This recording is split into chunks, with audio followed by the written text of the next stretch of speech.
Hey everybody, Sam from RoadTrailRun here.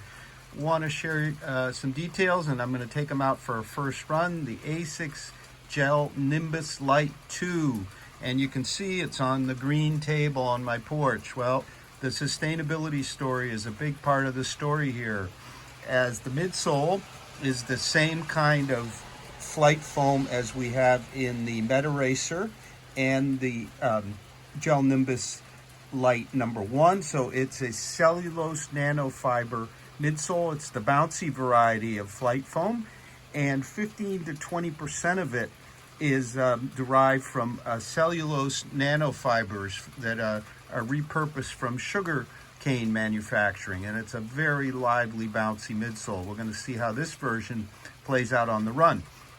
And more sustainability, the engineered mesh upper is 80% recycled content, as is the Kayano Lite.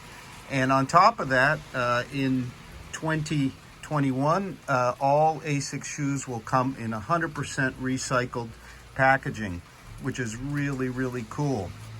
So I tried them on. I'm going to show you in a bit here as I run how they fit, but I can tell you already that when in our Nimbus Lite 1, we had really no toe bumper, a very, very soft, unstructured upper that I thought was a bit loose. Here, we definitely have more substance to the upper. The fit in my pair, which is a half size up from my normal, that's what I got as a sample, is just fine. I think I'd be fine true to size. So the idea behind the Nimbus Lite is really to have a kind of more modern, livelier version, but a familiar ride to our regular Nimbus. When we talk about lighter, we don't know about the next version of the Nimbus, but compared to the Nimbus 22,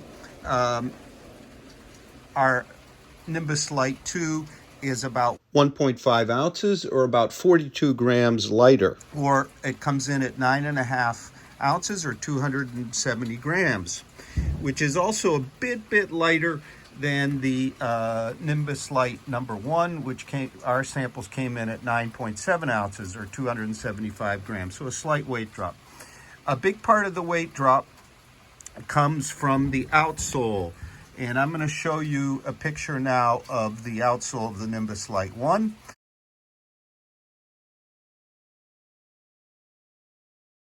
You can see it had far more rubber that really doesn't do much here on the lateral side. So they've removed that. We also have sort of the same kind of wave pattern. Right out of the box, I don't think they're quite as flexible as the Nimbus Lite 1, which is a good thing, because the Nimbus Lite 1 was so flexible, so much fun, but really got a little bit tiring as if you went a bit longer. It was a super fast, fun shoe, but it lacked a bit in hold up front and was a bit overly flexible. So they'll be releasing in December of 2020. They'll be $150, same as the last version, and they are a 10 millimeter drop shoe. See how these perform. I'm taking them out on a run right now in all this rain. We still have some fall colors, and I'll tell you how they run. Okay, I just finished a real wet and cold, about 5-mile run at 9-minute pace, and going to give you some impressions here of our Nimbus Lite 2. Okay, let's first talk about the fit. So the fit is true to size for sure here. I'm a half size up. Plenty of room. I have thick kind of wool socks on. The fit is much more secure than the Nimbus Lite 1 for me, which had a thinner upper, really no toe bumper. It was quite loose, and with the flexibility really had a limit. It was super fun to run, but a little bit limited in terms of its hold. I notice here the heel collar is a bit lower than we're used to in ASICS, but we still have a really good clutch. I didn't lace up once despite all the rain. Okay, let's talk a bit about the ride and the flight foam here. So it is bouncy, but not, it's kind of dense as well. It sits somewhere between, I think, Saucony's two versions of PowerRun, the PowerRun Plus which is all TPU, and the Power Run. So it's a very stable kind of feel as well. You notice that wide heel reminded me a bit of the Kayano Lite stability shoe that we recently tested, but with a bit more pop, and certainly, and I'm going to show you underneath, definitely a smoother transition. By eliminating rubber through here and this new rubber arrangement, we have a feel that's very consistent, mildly responsive. In other words, you feel the entire stack kind of working with you instead of having, say, a sharp, firmer outsole as you might have in a Brooks Ghost. Everything is kind of well tuned together. As we're looking underneath, I mentioned the upper compared to the Nimbus Lite 1. Well, the forefoot is much more stable. It's somewhat less flexible. I'll try to flex them. And it just really puts the shoe much more into a daily training class at about 9.5 ounces. That's about where a lot of the daily trainers are, whereas our Nimbus Lite 1 was really kind of a fun, fast shoe. So I'm going to say the shoe is much more versatile than it's the first edition. As I was running, I thought of two shoes.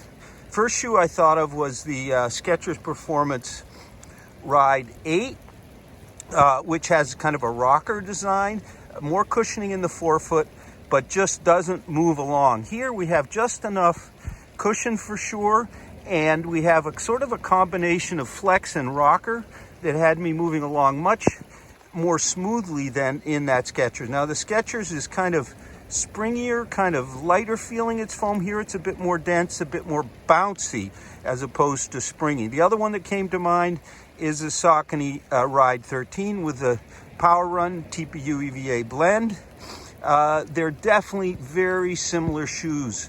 I think there's a bit more rubber up front in the Saucony, which gives it maybe a bit more pop. Maybe it's also a bit more flexible. This feels a touch more stable, and I think maybe a touch smoother in transition. Well, folks may wonder how the Flight Foam here compares to Flight Foam Blast and, for example, the Dynablast or the Nova Blast.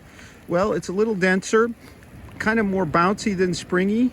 In terms of the Nova Blast, it does have more cushion, but it is far, far less stable than this shoe for me.